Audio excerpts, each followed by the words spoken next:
Hello everybody and welcome back. So I've been away for a couple of days, so I missed the update of beta 1.5. I'm also going to announce the winner of the competition in a few, but let's check out all the bits that you need to know about the new update.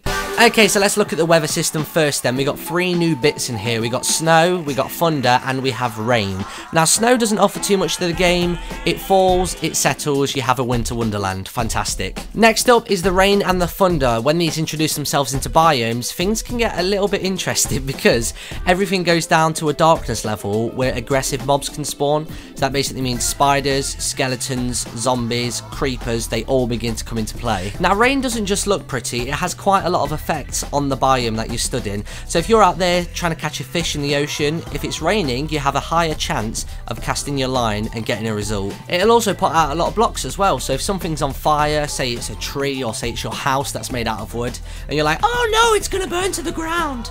Don't worry, it's all good. If rain comes in, it's going to douse the flames. The only thing it won't put out, though, is Netherrack, for obvious reasons. And included in things that'll get doused out by the rain, mobs. So if you're being chased by a flaming skeleton and you enter a raining biome, you're pretty much screwed all over again. Last couple of things to mention about the rain. It will hydrate your crops, so if you've got a little farm going on, that'll help you out. And also your wolves as well may constantly be trying to shake off the water as they get drenched. And along with the rain comes the thunder and the lightning, which is very frightening. This is for a number of reasons. First one being that if a creeper gets hit by thunder, then it will become supercharged and will blow up in a more vicious manner than usual.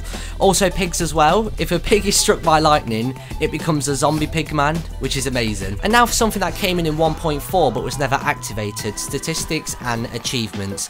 Now the stats are quite interesting. You don't necessarily need to know how far a pig has made you travel or even how many times you've jumped in the game, but it's there if you'd like to know. Achievements are pretty much the same. You don't have to do them to play the game, but they're nice little goals to aim towards. So you know, create a workbench, craft a sword, kill a zombie. Easy. And now let's look at some of the items that have been added or tweaked in beta 1.5, starting with ladders. Now when you craft them, you get 2 for the price of 1, and this is because he's changed it. So now when we climb a ladder, we have to have it on every single block as opposed to every other block. It works off the lower half of your body as well, so if you've not got a ladder on your chest area, you're not going any higher. A very much requested addition to the game is individual saplings for each kind of tree. Regular, pine and birch each now have their own. Now do you remember having to make that really awkward loopy thing to send your minecart further down the track?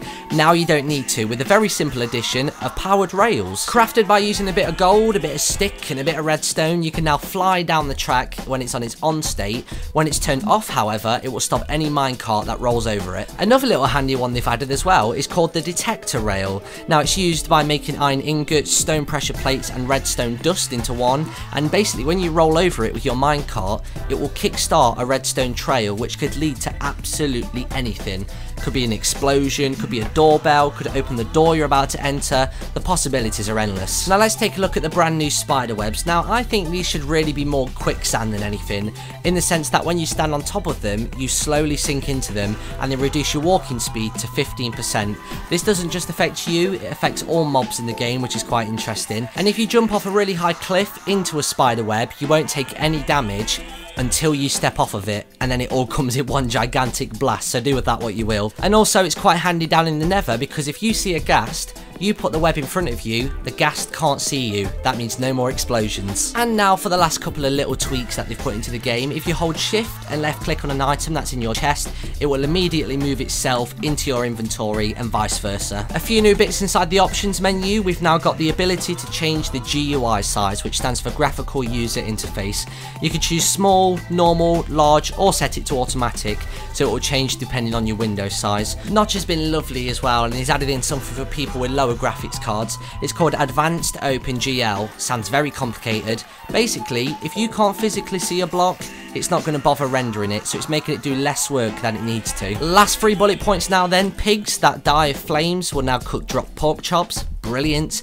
Wolves are more common in all areas, and unarmed damage, we've been given more manpower. We now punch with a whole heart instead of half a heart on mobs. And I think that is about everything you need to know inside of 4 minutes and 30 seconds. Thank you very much, me from yesterday. So on Sunday I went away for a couple of days and I'm now back, and the question everybody's been asking me is who won the Minecraft beta gift code from the competition that I started on Sunday, and I can announce that the winner of the gift code is...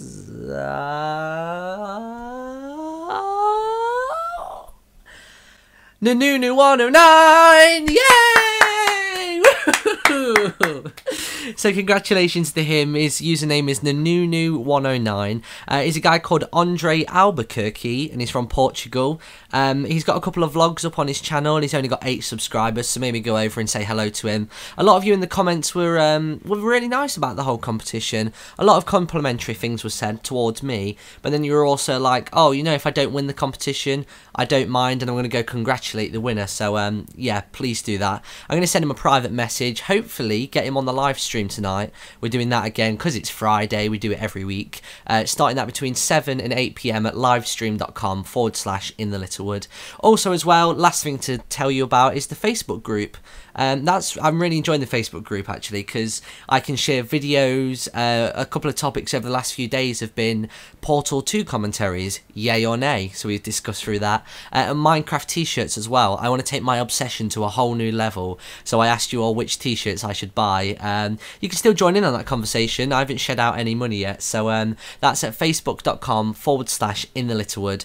I will see you, hopefully, at the live stream tonight, but if not, I will see you in a couple of days where we'll continue the Zelda adventure uninterrupted for at least 4 or 5 days. We're going into Dungeon 5. Bye!